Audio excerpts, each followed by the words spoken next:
Good morning and thanks for tuning in to another watch list brought to you by FTX.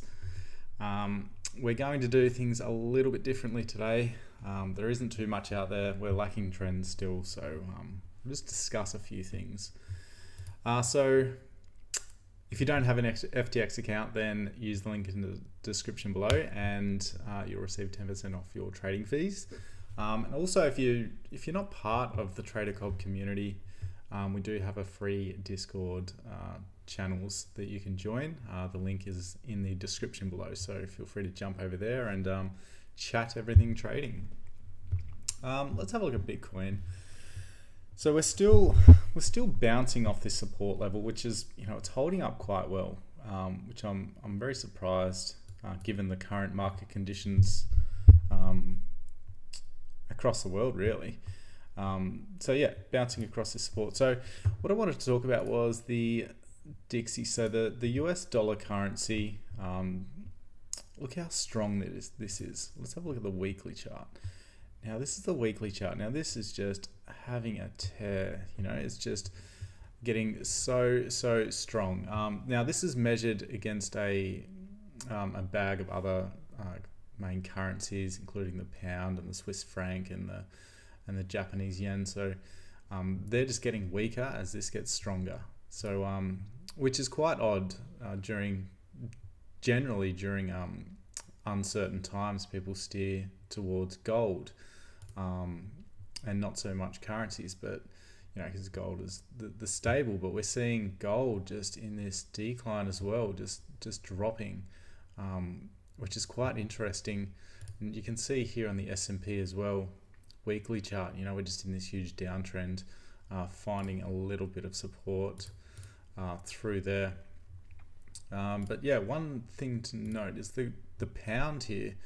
We're just had this huge sell-off yesterday, and that's true for most other currencies. They're just getting so weak compared to the US dollar. And the main reason I wanted to bring this up was, if you have a look at Bitcoin.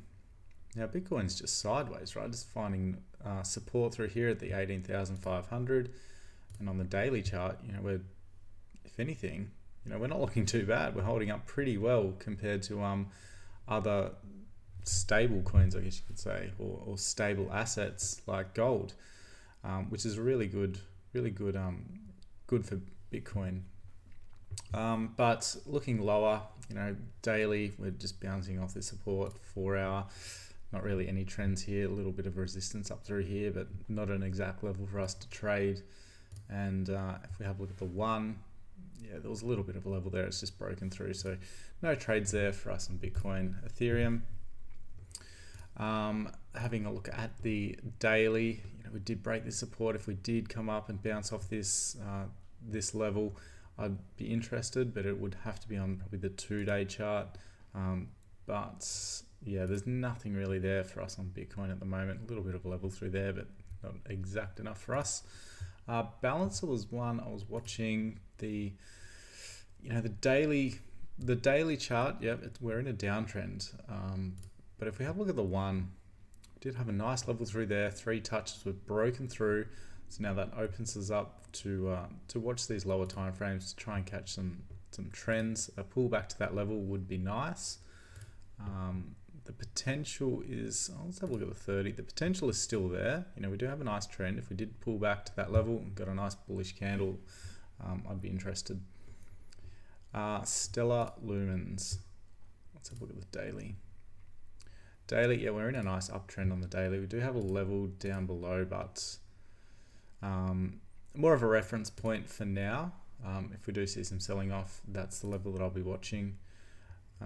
Little bit of a level through here on the 1 hour time frame as well. So similar to Balancer, we could potentially get a break and retest of that level to the upside. XMR on the 4 hour, 1 test, 2 test, 3 test. We need a break and a retest of that level. The reason I say break and retest is I love when a level backs up my cradle trades. We're not seeing that too often, just because the trends are lacking, but it's always worth plotting in those levels and watching for those trends and just monitoring how they react with those levels. And XRP, on the daily. So we've had a nice bullish momentum on the daily chart, and now we're starting to see a level. It's probably the 2 hour, a level here, one test, two tests. So coming down, squeezing down into that level, we're going to need a break of that level and a retest. So yeah, there's nothing immediately for us at this stage. We're just waiting on those trends to return. I feel like I'm repeating myself every time I do these videos, but it's the unfortunate truth as trend traders. We just need to wait for those trends to appear so we can execute those trades when they do come. So 90% of our time is charting and sitting on our hands, and 10% is actually executing those trades. But if you are in the community, I'll keep you posted. Lou will as well, and so is Craig. And if you aren't in the community, then use the link in the description below and come over and join us on Discord. But I hope you all have a great day, and I'll chat to you guys soon.